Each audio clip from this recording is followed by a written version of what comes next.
Hey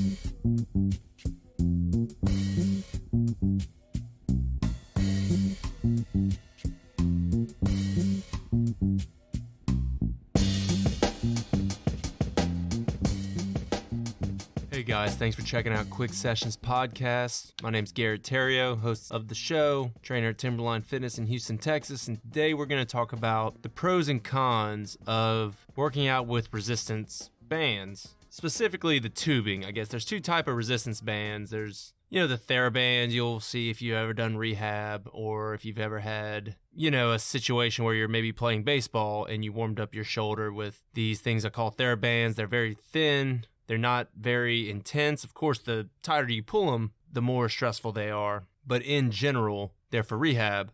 And then there is the tubing, which has evolved into more than just tubing, right? It's become these solid rubber bands. But originally, it was just these tubed rubber, I guess is the best way to describe them, with a handle on each side. You've definitely seen them dating back as far as the 70s, probably. And what they are different grades of tension on each one, normally designated by different colors: red, blue, yellow, green, black, whatever. And has always been a very popular use of resistance training amongst people who are into aerobics, and it has spread into the main culture of weightlifting. They become very, very common, and today I'm going to talk about the pros and cons of working out with these bands. Now, to be clear, it's not like the cons are this will do harm to you or this is a bad thing. The cons are just the examples of why they are not as efficient as lifting regular weights, iron, the standard, dumbbell, barbell lifts that would normally be performed in a gym.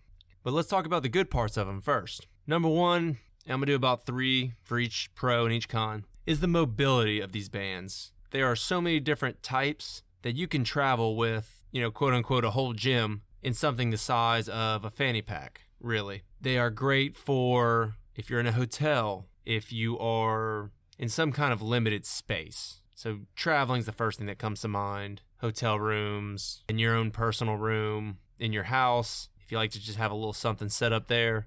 When you're watching TV, they're great. So the mobility is the number one thing, in my opinion, why bands are a productive piece of equipment to have in your arsenal.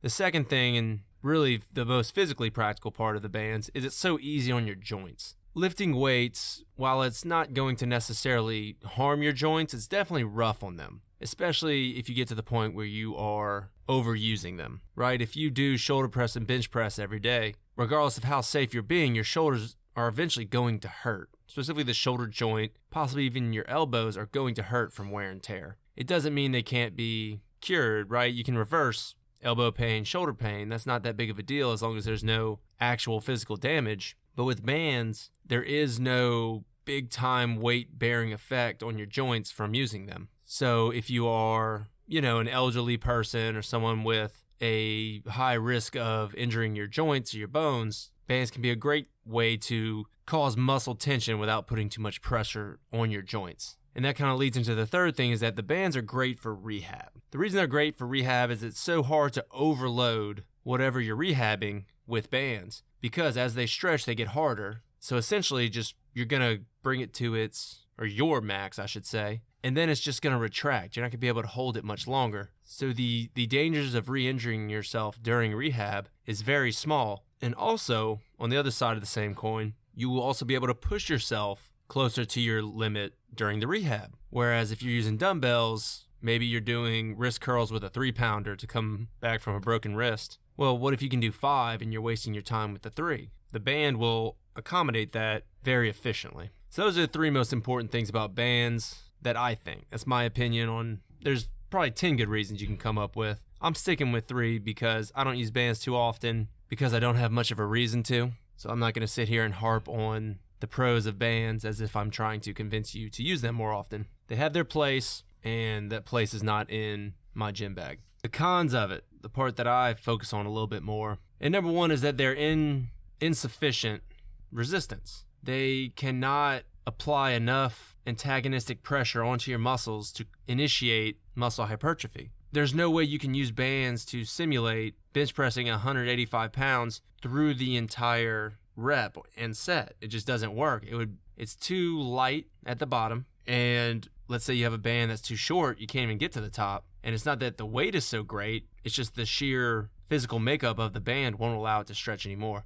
Now, I'm not talking about these big weightlifting bands you'll see where they'll have them on the bottom of the rack and then on the bar. That's a little different because you already have weight on the bar that you're moving, and at the bottom of your rep, you're bearing the full amount of that weight while, for instance, if we're doing bench press, while your chest is fully eccentrically contracted, and then the band just make it a little tougher on your way up as you regain the mechanical advantage. That's completely different from what I'm talking about with resistance bands. I'm talking about just trying to, for instance, bench press with just resistant bands. You can do it, and you can get a pump, as they say, by doing it. But as far as actually triggering your muscles to break down and repair and grow bigger, it's extremely difficult, if not impossible, to do it with strictly band use. The second part of the negatives of the bands, it's hard to quantify your progress. It's hard to tell if you're even getting stronger. Is it a balance issue that's making you stronger? Because even a trained person, if they switch to only using bands, they're going to have a hard time figuring out how much they've actually improved muscularly. It's not like you're pressing the band and it's saying, okay, this much force was generated. Whereas with barbells, we have the plates on there. If we do 225 12 times, well, that's how much force we actually generated over 12 reps. And you can do the Watts equation, the power equation, and the work equation. You can do all that stuff. But in general, the benchmark with the 225 for 12 is much more reliable than, yeah, I did the black band 12 times. Well, what does that even mean? And even if you're pro band, you can say, well, there's 100 pounds of resistance on this band when it's stretched to 70% of its length. It's like, okay, were you measuring the band length while I was working out? See what I'm saying? See why it's so difficult to really quantify it? I'm sure if you sat down with a booklet and wrote down everything and had some kind of measuring device, I don't know, maybe there's some weight room nerds out there that could educate me on how to quantify gains with resistance bands, but I'm not going to hold my breath or sit around and wait for it. And even if they did, I doubt I would even accept it as a good alternative to barbell. The last one, and I'll admit, I have not read all the science on this, so maybe I am off base a little bit, but here it goes. I'm coming to this from a limited level of scientific knowledge of how the body works, how muscles grow, how ligaments, tendons, how they all work together, as far as it pertains to sports. Now, a lot of people remember the image of Terrell Owens. He's a very good receiver, one of the best in NFL history. And there's this clip of him during free agency working out on his driveway. It's kind of a PR stunt, but he's doing a lot of band work. And I remember it so well because, well, everybody did because it was such a PR stunt. And a guy I worked with back in Baton Rouge became all in on bands because Terrell Owens is physically one of the most impressive receivers to ever play football. And his idea was, well, he's using bands. You know, bands make you feel good. They pump you up. I'm going to lift bands for a while. And I never bought into that. Number one, because of the reasons I just went over in the cons. But number two, as far as athletes training with strictly bands, I think it's not only unproductive, it's borderline setting you up for injury. The reason being is bands don't work in the sense of your body having to defy gravity in order to move them. They're their own self-contained resistance. Gravity doesn't really have anything to do with the bands. They're lightweight, so the band weight isn't acting on your body using the Earth's gravity. Whereas with weights, it is. And the reason that's important is because in sports, most sports are impact sports to an extent. Whether it's in baseball, hitting the ball, or, you know, even the impact of running and hitting the ground, once you include that, just about everything is an impact sport. So why would you train with something that does not encourage your body to adapt to impact? And all impact is two forces hitting against each other. Well, half that force is gravity. Not literally half as in the ratio is half, but you know, the term half the battle, that's what I mean by half. And I feel like if you don't train under that gravity, or at least don't use the proper tools that gravity acts on, it's going to be hard to actually have your body adapt to the real impact of playing sports. I've seen some of these athletes, the athletes that I'm aware of, that trained almost exclusively with bands, big injury problems. And Terrell Owens by no means only trained with bands. It's just one of the catalysts that I think a lot of people grabbed and ran with as far as, well, yeah, of course you can use bands to get stronger and perform at a high level in athletics. The most famous is probably Arian Foster. His brother Abdullah seems like a very knowledgeable trainer, but he's a big band guy. Now, like I said, I haven't researched him per se, so maybe they were doing some barbell stuff. But of the news clippings and some research I did, it seemed like bands were a big part of it. And in one interview that I read, must have been 6 years ago, he talks about, the routine he had his brother do, the running back for the Texans. And I remember thinking, I hate blaming any trainer or type of training on injuries, but it just seemed like such a big, strong, tough guy constantly getting hurt over nonsense, it seemed like. It seemed like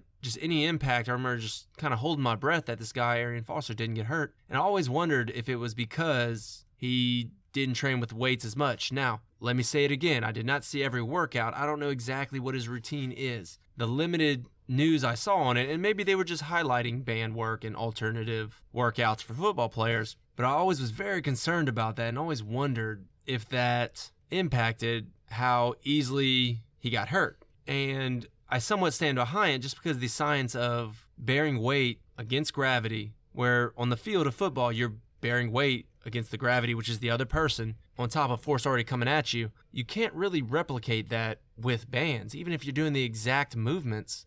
A lot of people like to say, why bench press? You never bench press on the field. Yeah, but bench press helps you do a lot of other stuff on the field. And generating that much strength is nearly impossible to do with other workouts outside of, especially for the upper body, there isn't any that you can generate that much power. So yeah, you're not exactly doing a bench press, but it's funny, in football when I played, all the big bench pressers seem to do the best. I doubt that's a coincidence. I mean, hell, Hall of Famer, what's his name? Larry Allen for the Niners. There's a story of him doing 50-something reps of 225. He's a Hall of Famer. I'm sure he's not a Hall of Famer because he was the strongest, but I bet that didn't hurt being the strongest guy on the field. It's just common sense at that point. And that's what I stated in the beginning. I don't have a ton of science to sit here and cite, but common sense tells me, hey, strongest guy is normally winning. I was a very strong guy in high school. I never remember being in any danger on the football field as one of the stronger guys in all of football. I mean, high school football, small town, we all talk. We all know what everybody lifts and doesn't lift. So I think that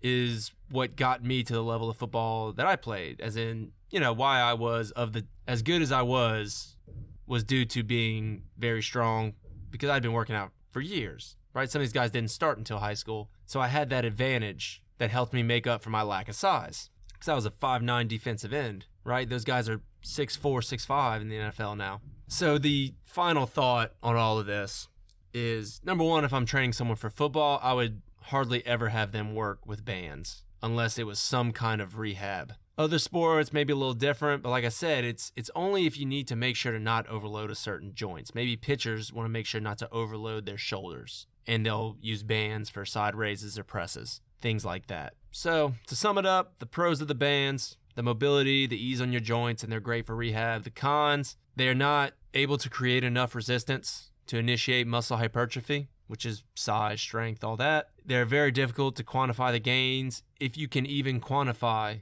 your increases in strength with resistance bands, other than going up to another band. And then the gravity effect on barbells and dumbbells compared to resistance bands is the biggest part, and I don't think it's even close. Because if you're training for impact, specifically football, basketball, baseball, also hockey, there's just no way to be physically prepared for those impacts if you do not train with a level of impact, with the impact on the field coming from other players, where the impact in the gym is coming from gravity acting on your iron weights. Guys, thanks for checking it out. This one went a little longer than I thought, but I think it is a very interesting topic that if you come across it on a blog or something, you may not take the time to read, the pros and cons of resistance bands. Hopefully you stuck around to the end and can relate a little bit to it. I'm not saying get rid of the resistance bands in your workout. All I'm saying is don't waste too much time. Thanks for checking out the podcast, guys. If you have a second, please go rate, review, and subscribe. It helps the podcast grow. I would really appreciate it. Also, if you can follow us on Instagram at Quick Sessions Podcast, and check out the website, www.quicksessionspodcast.com. Thanks, guys, and I'll see you next time.